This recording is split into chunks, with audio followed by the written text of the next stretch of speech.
Vivemos em uma sociedade obcecada por excessos, consumo, reconhecimento, sucesso, riqueza, beleza.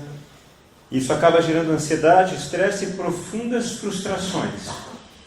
E o grande paradoxo dos dias atuais é que quanto mais a gente tem, mais a gente continua insatisfeito, mais a gente se sente incompleto.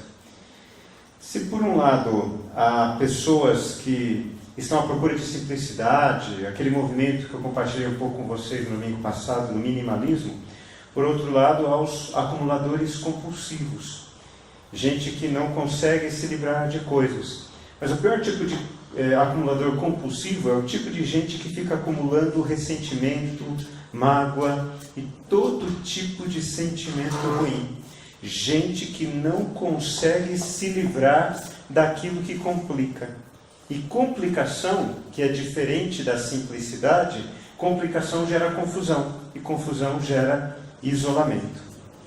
Menos é mais é um convite que a palavra de Deus nos faz para repensarmos a nossa maneira de viver a vida. Coisas demais podem nos tornar pessoas de menos. Por outro lado, coisas de menos podem nos tornar pessoas de mais. E hoje eu quero convidar você a refletir sobre esse tema. Menos carregados, mais leves. E vamos ler um texto de Gênesis, capítulo 36, versículos 1 a 9.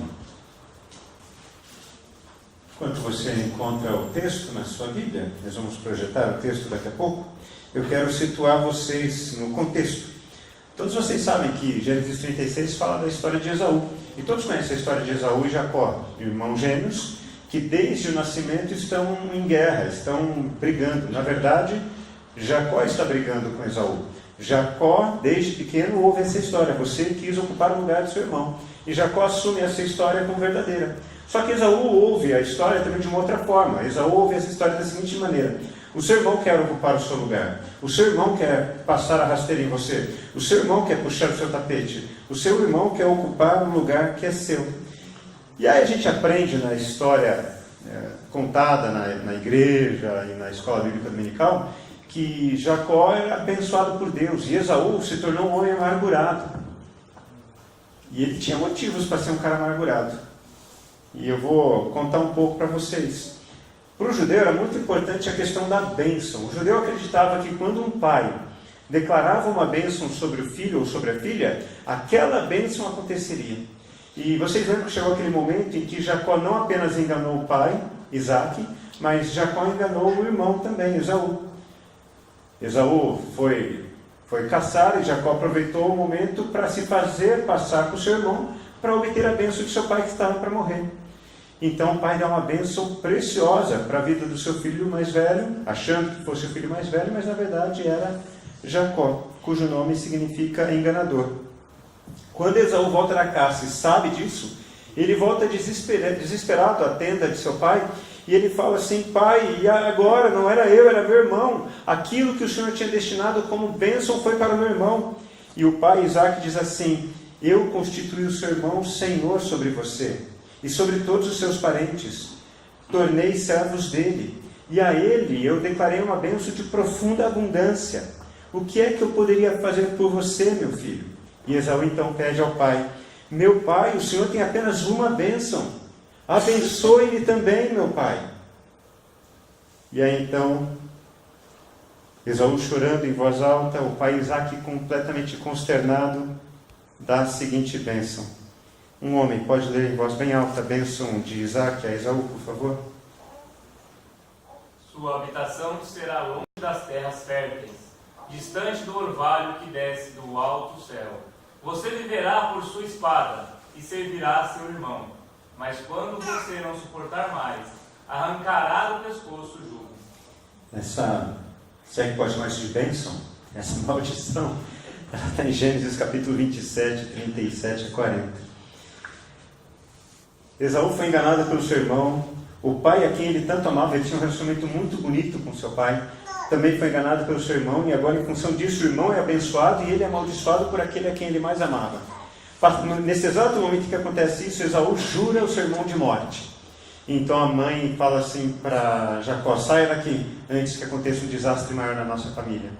E eu acho que foi por aí que alguns autores de novelas mexicanas se basearam para criar algumas novelas, que é um trama incrível, né? Surreal, mas que fala muito da minha história, da sua história, fala de nós, da humanidade. Vamos ler o texto bíblico de Gênesis 36, versículos 1 a 9, falando de Esaú. Esta é a história da família de Esaú, que é Edom.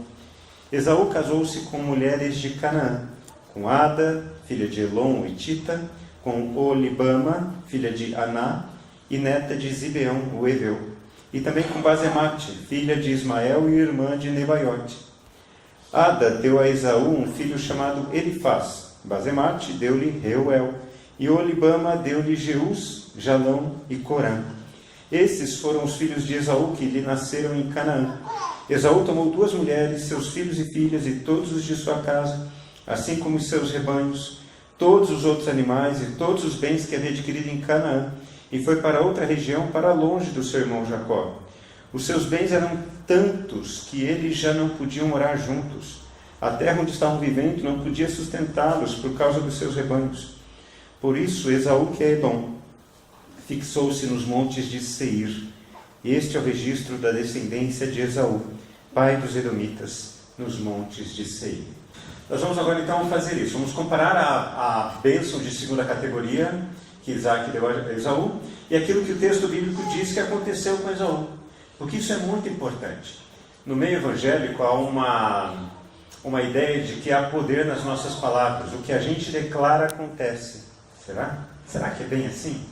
É verdade. As palavras, elas exercem grande influência no nosso comportamento. Mas uma palavra é mais importante do que palavras humanas sobre aquilo que acontecerá nas nossas vidas. Está bem? A gente vai então fazer essa comparação. O primeiro aspecto da bênção de Isaac e Esaú é essa: a sua habitação será longe das terras férteis, distante do orvalho que desce do céu. Em outras palavras, o pai estava dizendo assim ao seu filho querido: você será infértil. Nada do que você fizer dará certo. Você não terá filhos, a sua plantação não florescerá, você será um mendigo. Ele estava destinado a viver uma vida infrutífera. E alguém vai ler para a gente os versículos 4 e 5 de Gênesis 36, por favor. Ada deu a Esaú um filho chamado Elifaz, Basemate deu-lhe Reuel, e Olibama deu-lhe Jeus, Jalão e Corá. Esses foram os filhos de Esaú que lhe nasceram em Canaã. Esses versículos explicam muita coisa. E não falam nada ao nosso coração no primeiro momento, porque a gente é brasileiro, falante da língua portuguesa. E olha lá, alguns falam mais brasileiro que português. Mas está em hebraico esses textos. E para o judeu, nome é muito mais do que um nome. Nome simboliza o que os pais desejam que seja o caráter do seu filho. Quando o Eduardo e a Isabela estavam pensando o nome do Benjamin, eles estavam pesquisando uma série de nomes, né? Para saber que nome colocar no Benjamin. Um nome que tivesse um significado. Quando a gente pensou em Aletheia, o nome do Caio, a gente pesquisou uma série de nomes, porque a gente queria que o nome simbolizasse aquilo que a gente sonha para ele. Porque nome, mais do que ser um rótulo, nome é uma espécie de sonho que a gente coloca sobre o outro. Nome não é para a gente. Eu não me chamo Eugênio, eu sou chamado de Eugênio. Os outros é que precisam saber o meu nome para se associar ou dissociar comigo. Então, quando Esaú tem os primeiros filhos, ele celebra isso de uma maneira tão intensa e tão preciosa que revela que ele estava entendendo desde cedo que por mais que o seu pai tivesse se sentido obrigado a dar uma bênção de segunda categoria a ele, aquela bênção não determinaria o futuro dele. Por mais que ele tivesse sido enganado por seu irmão, traído por seu pai, sofrido terríveis consequências, o passado dele não determinaria o futuro dele. E aí então ele dá nomes interessantes para os seus filhos. O versículo 4 fala dos nomes dados aos primeiros filhos: Elifaz e Reuel. Reuel, Elohim, El Shaddai, nome de Deus. El e Faz. Esaú estava reconhecendo a presença de Deus na vida dele, mudando aquilo ao que ele estava destinado a ser. Porque Deus não está interessado no nosso passado, no sentido de que o nosso passado determinará o nosso futuro. Não, jamais. Deus é um Deus de segundas chances, de novos começos, de novas oportunidades. Porque o passado com Deus não importa, o que importa é o futuro que temos com Ele.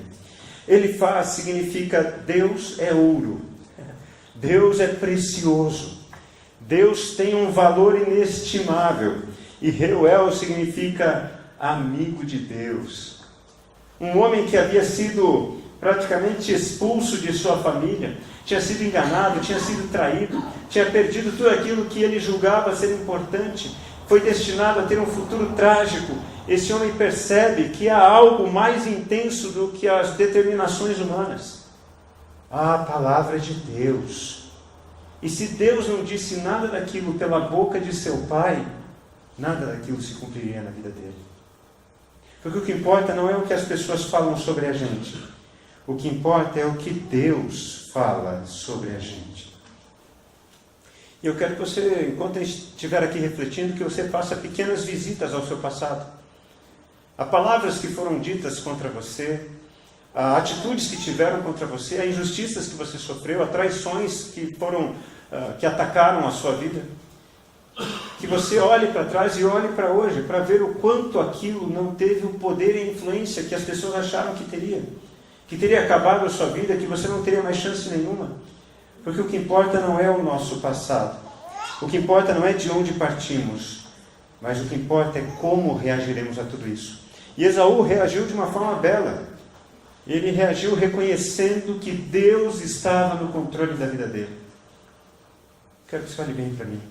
Eu não sei qual é a situação difícil pela qual você está passando, ou se você está passando por alguma situação difícil. Mas eu quero que você lembre disso. Deus nunca perde o controle. Deus continua no controle das nossas vidas. Alguém pode ler, por favor, os versículos 6 e 7? Esaú tomou suas mulheres e seus filhos e filhas, e todos os de sua casa, assim como os seus rebanhos, todos os outros animais e todos os bens que havia adquirido em Canaã. E foi para outra região, para longe dos seus irmãos, Jacó. Os seus bens eram tantos que eles já não podiam morar juntos. E terra e onde estavam vivendo não podia sustentá-los por causa dos seus rebanhos. Muito obrigado, Ginaldo. Para um homem que havia recebido uma promessa de que ele seria infértil, que habitaria a terra infértil, que o orvalho não cairia sobre a sua terra, até que esse cara foi bem sucedido. Ele tinha rebanhos cuja terra não era possível de suportar. Ele teve que mudar de lugar, de tanto que ele estava sendo abençoado ainda em Canaã, antes de migrar para outra terra. Mahatma Gandhi diz assim certa vez: a prisão não são as grades e a liberdade não é a rua. Existem homens presos na rua e livres na prisão. É uma questão de consciência. Há muitas pessoas que não estão encarceradas em presídios, mas permanecem presas ao que fizeram a elas no passado, ao que disseram a elas, ao que falaram delas. E gente assim vai ficando carregada, vai ficando com a vida pesada, e não há motivo de alegria, parece. Esaú não se deixou vencer pelo que havia sido dito. Ele continuou tocando a sua vida, porque apenas quem é verdadeiramente livre pode se afastar de quem lhe causou algum tipo de dor ou prejuízo. Esaú não apenas enriqueceu, como ele pensou o seguinte: eu preciso crescer ainda mais. Eu não vou me contentar com isso. Deus está comigo, Deus está me abençoando, a coisa está fluindo. Eu vou para um outro lugar, mas eu vou para um lugar agora distante do meu irmão. Porque eu não quero ter que provar para ele que eu cresci, apesar dele. Percebe isso? Eu não preciso provar para quem disse que eu não seria ninguém na vida, que eu sou alguém. Eu preciso continuar tocando a minha vida, porque Deus está comigo. E o único que me importa saber que eu estou bem é Deus. Por isso, então, Esaú, completamente livre, se afasta de seu irmão, do mais próximo geograficamente do seu irmão, para poder continuar crescendo. Porque o aprisionado permanece ligado ao ofensor. Quantas vezes você já perdeu o sono por coisas que falaram para você, coisas que falaram de você? Quantas vezes a gastrite atacou, a úlcera teimou em se manifestar porque alguém falou, fez alguma coisa contra você, e você não conseguiu descansar, você ficou a todo momento: por que é que fizeram isso, por que é que falaram isso, por que é que estão agindo assim? Perdoar, no hebraico e no grego, tem um significado muito belo. Perdoar é você libertar a você mesmo. Você não perdoa para libertar o outro, você perdoa para libertar a você. Esse é o ensino bíblico, esse é o ensino de Jesus. Eu permito que o outro vá embora da minha vida, porque eu quero ser livre dele, eu quero ser livre do que ele fez para mim. Embora a primeira reação de Esaú tenha sido jurar o seu irmão de morte, no final das contas, ele se libertou desse sentimento. E o versículo 7 que Edinalva leu enfatiza isso: os seus bens eram tantos, que ele teve que ir para uma outra terra, porque a terra onde ele estava não conseguia sustentar. Se vocês lembrarem o encontro de Jacó e Esaú no Val do Jaboque, tem um momento que Jacó manda ir à sua frente presentes, bens, para ele mostrar para o irmão que ele estava bem e dizer assim: olha, aqui são presentes para você não ficar bravo comigo. Qual a resposta de Esaú quando esses presentes vêm até ele? Meu irmão, eu não preciso de nada disso. Deus já tem me abençoado muito. Eu não preciso receber para você se sentir superior a mim. Eu não preciso receber para você se sentir inferior a mim. Eu estou em paz. Eu estou tranquilo. Isso tem a ver com o segundo aspecto da bênção de Isaac sobre Esaú. O segundo aspecto dessa bênção do pai sobre o filho mais velho era essa: você viverá por sua espada. Isso significa o quê? Você viverá em conflito, você viverá em guerra, e você servirá ao seu irmão. Gente, imagina a dor do coração desse pai, porque ele entendia que, já que ele tinha abençoado um filho, o outro filho não podia receber as mesmas bênçãos e nem bênçãos maiores. Tinham que ser bênçãos menores. E era o filho do coração dele. Isaac preferia Esaú. Ele amava Jacó, mas ele preferia Esaú. Era o primeiro filho dele, era o filho mais próximo. E ao prometer e ao abençoar o filho dessa maneira, eu imagino o quanto Isaac estava amedrontado, assustado. É isso que vai acontecer com quem eu amo? Entretanto, muito antes de Jacó se encontrar com Esaú, Esaú já estava em paz. Ele não estava vivendo por sua espada, porque ele não era refém nem de Jacó, ele não era refém nem de seu pai Isaac, ele não era refém nem da bênção de seu pai de segunda categoria. E uma coisa interessante: paz, no hebraico e no grego. No hebraico, shalom, daí vem Salomão, vem Jerusalém, Salem, shalom. E no grego, eirene, paz não significa ausência de guerra. Isso é algo precioso. Paz não significa ausência de conflito. Paz significa estabilidade em meio ao conflito. A situação pode estar um caos ao meu redor. Eu não sei como reagir direito a tudo isso. mas eu estou estável, porque eu sei que quem está comigo é mais forte, maior do que todas as circunstâncias que estão me cercando. E por isso eu permaneço, e por isso eu continuo. O versículo 8 afirma: Esaú, que é Edom, fixou-se nos montes de Seir.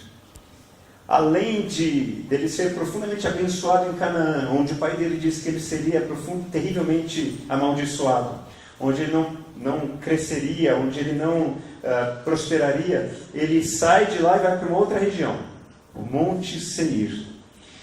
E é muito interessante que o texto começa, o versículo 1 de Gênesis 36, quem pode ler para a gente? Por favor, Gênesis 36, 1. Descendentes de Esaú, que é Edom. E o versículo 8 diz: Esaú, que é Edom, fixou-se nos montes de Seir. Esaú recebe um novo nome. Ele recebe uma outra história. É um novo começo. Do filho amaldiçoado, do irmão enganado, ele recebe a passar um nome diferente. Esaú significava peludo. Possivelmente, desde pequenininho, ele era alguém barbudo, cabeludo. E com certeza, à medida que foi crescendo, com pelos no corpo. Mas daí então, quando ele chegou nessa região de Seir, ele teve o nome mudado para Edom, que significa vermelho. E não necessariamente que ele fosse ruivo. Talvez o tom de pele dele fosse um tom de pele muito característico, que fosse um moreno avermelhado, pele vermelha. Possivelmente seria isso. Porém, mais ainda do que isso, qual foi a região que ele se deslocou de Canaã? Ele foi para o Monte Seir. E Seir passou a ser chamada de Edom. A região na qual ele foi forasteiro, a região onde ele chegou porque estava livre das amarras do passado, foi uma região que acolheu ele de uma maneira tão preciosa que ele recebeu um novo nome, ele teve um novo começo, uma nova identidade, e mais do que isso, a presença dele naquele lugar foi profundamente abençoadora, ao ponto daquele lugar ser transformado com a vida dele. Ele não era mais o filho amaldiçoado, ele não era mais o irmão enganado, ele era um homem que estava prosperando, enriquecendo, sendo abençoado por Deus, e não apenas financeiramente. Eu vi hoje no Facebook uma tirinha tão interessante. Aparece o gênio da lâmpada, e aí um homem faz um desejo: eu quero ser o homem mais rico do mundo. Aí no segundo quadrinho, aquela nuvenzinha, da mágica. No terceiro quadrinho, um homem sentado numa poltrona. No quarto quadrinho, a esposa aparece. No terceiro quadrinho, um filho. No quinto quadrinho, um filho. No sexto quadrinho, outro filho. E termina assim: ele era o homem mais rico do mundo, porque ele tinha uma família. E Esaú, que depois passou a se chamar Edom, mais do que as riquezas materiais, ele era alguém que celebrava a sua família. Ele deu nomes especiais aos seus filhos. E ele inseriu Deus na história dos seus filhos. É aquilo que o Eduardo e a Isabela estão fazendo, inserindo Deus na vida dos filhos deles. É aquilo que a gente viu domingo passado, o Ezequiel e a Eunice vindo aqui participar do momento de confirmação da fé da filha mais velha, porque Deus está inserido na história deles. E é isso que nos torna ricos.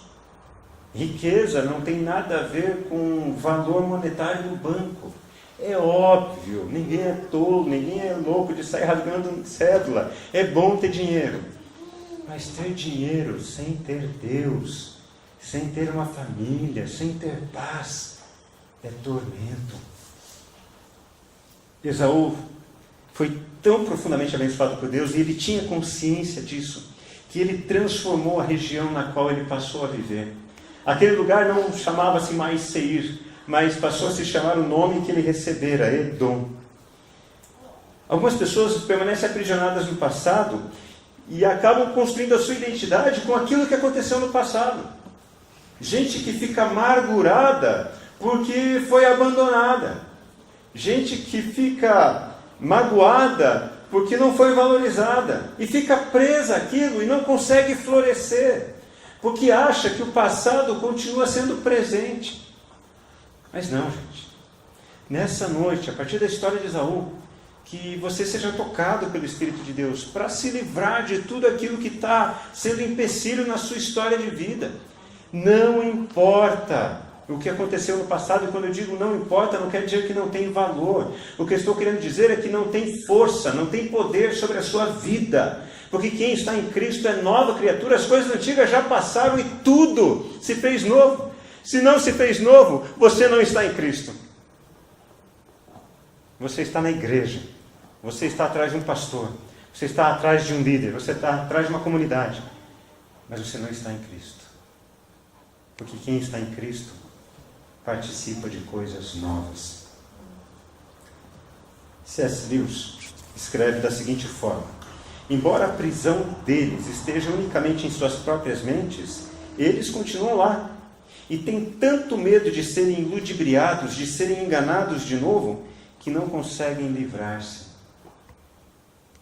Continuam presos ao evento do passado, ou aos eventos do passado. Dentre essas minhas andanças como pastor, se tem uma família que eu admiro profundamente aqui em Mogi, é o pastor Ranieri e a Márcia. Eles são gente que, para mim, são a evidência mais clara de que tudo isso daqui é verdade. De que a palavra de Deus é verdade. Porque eles têm um testemunho de fé, gente, que quando eu olho para eles, vejo a firmeza deles, a disposição deles em servir, eu penso assim, eu não sei se eu teria essa pegada de passar pelo que eles passaram e estarem aqui ainda. E eu queria dizer isso nessa noite. Muito obrigado, porque vocês demonstram que a palavra de Deus é verdadeira e que Jesus faz profundas mudanças na nossa vida. Espero poder ter esse privilégio de ter essa garra que vocês têm. E muito obrigado por vocês estarem aqui com a gente, abençoando as nossas vidas, tá bom? Muito obrigado. C.S. Lewis está falando disso. Não se prenda ao passado. Porque uma coisa que a gente precisa aprender o mais rápido possível. Na minha adolescência eu achava que os culpados da minha infelicidade eram os meus pais. E eu até dizia, meu pai é culpado por isso, minha mãe é culpada por aquilo.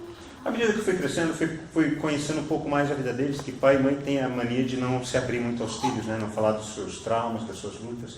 Aí eu fui conhecendo a história do pai, a história da mãe, e fui descobrindo que eles tiveram traumas deles também. E o que eles me deram foi apenas aquilo que eles tinham recebido. E aí eu descobri que os culpados, na verdade, eram os meus avós. Mas depois, conversando com o pai e com a mãe, eu fui descobrindo que os meus avós também tiveram as suas histórias tristes, os seus traumas. Então os culpados eram os meus bisavós. E aí se eu fosse repetir esse processo, ia chegar até o primeiro casal, até Adão e Eva. Porque no final das contas, quem machuca e quem é machucado, os dois estão sofrendo. Um vídeo vai ajudar a gente a entender isso.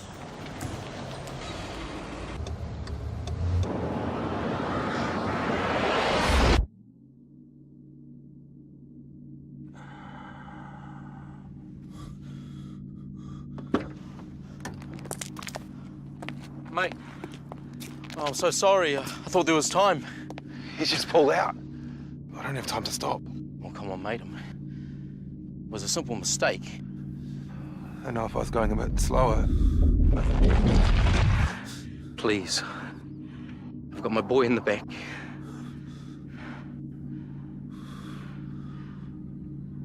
I'm going too fast. I'm sorry.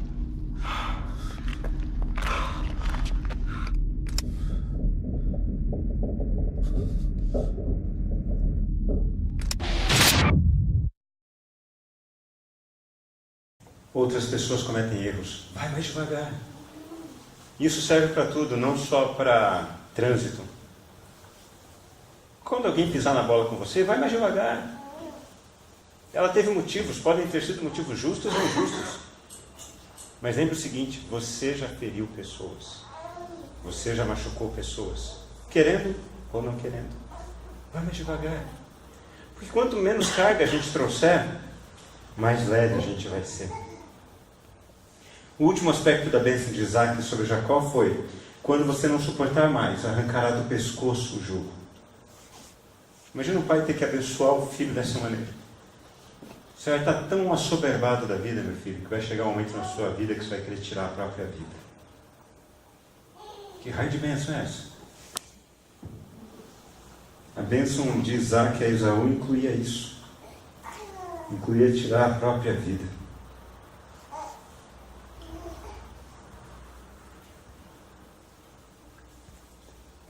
Quem pode ler versículo 9, por gentileza? Esse é o registro da descendência de Esaú, pai dos Edomitas, nos montes de Seir. Isso, muito obrigado, hein? Esse é o registro da descendência de Esaú, pai dos Edomitas, nos montes de Seir. Para quem tinha recebido uma palavra de desengano, né? Você vai morrer em breve, você não vai conseguir resistir muito. Esse cara teve uma descendência e não foi pouca não. Surgiu dele um povo. Não era um filho, não era 2 filhos, não eram 5 filhos. Um povo surgiu de um homem amaldiçoado. Com certeza Esaú não cometeu suicídio. Ele foi amado por seus familiares e uma nação com o seu nome foi erguida. Dos seus filhos e descendentes surgiram reis edomitas. A história de Esaú não termina de modo trágico, mas com uma afirmação gloriosa. Os edomitas eram descendentes de Esaú. Em vez de permanecer aprisionado ao seu passado, completamente sem reação, entregue ao que havia sido dito a ele, Esaú prosseguiu, continuou a vida. E Deus foi bondoso com ele, abençoando-o grandemente. E sabe o que me assusta nessa minha caminhada de pastor? Tem muita gente que está travada na vida e nem sabe por quê. E nem sabe por quê, porque não tem a coragem de avaliar a sua história, de ter a coragem de olhar para os seus traumas. Tem gente que não quer fazer isso. Eu poderia contar para vocês inúmeros casos, mas eu exporia essas pessoas. O que eu posso contar para vocês é a frase que eles mais repetem: pastor, eu não quero tocar nesse assunto. Eu não quero tocar nesse assunto. A minha geração era a geração do mertiolate que ardia. Eu e os meus irmãos, a gente preferia mercúrio, cromo, a mertiolate. O problema é que mercúrio e cromo manchava a roupa. Mertiolate não manchava. Mas mertiolate ardia. E a gente evitava mertiolate, a gente preferia arrancar a perna fora do que passar mertiolate no joelho. Até que minha mãe me ensinou: filho, se arde é um bom sinal. É sinal de que o remédio está curando a ferida. Inclusive emocionalmente. Quando arde o nosso coração, quando o nosso coração fica aflito por alguma situação e a gente não aplica nenhum remédio, a gente vai ficando cada vez mais doente. Mas quando o coração arde e a gente se abre à cura de Deus na nossa vida, é um processo novo na nossa história. E é o que aconteceu com Esaú. Em vez de ficar escondendo o joelho do coração dele, ele se expôs ao tratamento de Deus, se expôs à cura de Deus. E foi curado efetivamente. Ele tinha todas as razões para permanecer aprisionado ao passado. Ele tinha um relacionamento muito bom com seu pai, mas o seu pai traiu ele. O seu pai lhe deu uma bênção que na verdade era uma maldição. Ele foi enganado pelo seu irmão. A sua mãe passou uma rasteira. Toda a sua base tinha ido embora naquela ocasião. Talvez você saiba o que é isso, ser traído pela própria família, ser enganado pela própria família. E Esaú então é a evidência clara da palavra de Deus, de que ainda que a sua família lhe traia, ainda que a sua família lhe abandone, Deus nunca deixará você sozinho. Deus é aquele que pode dar uma segunda chance a histórias acabadas. E a história de Esaú nos aponta que não importa de onde partimos, o que importa é aonde chegaremos. Talvez Esaú tivesse planejado a vida dele toda em Canaã, mas Deus queria levar ele para o Monte Seir. Talvez a sua vida não esteja no momento, no local que você gostaria, do modo que você gostaria, mas é o lugar onde Deus conduziu você. E é um lugar onde Deus quer abençoar você e, mais do que isso, quer curar. Então que você se abra à bondade de Deus, ao cuidado de Deus e que você saia menos carregado para poder sair daqui mais leve. Nós vamos cantar a última música que cantamos e nós vamos orar de maneira especial nessa noite, por mim e por você. Quero que você feche os seus olhos enquanto o grupo vai tocar essa música em teus braços. De olhos fechados, você converse com Deus e depois eu vou orar.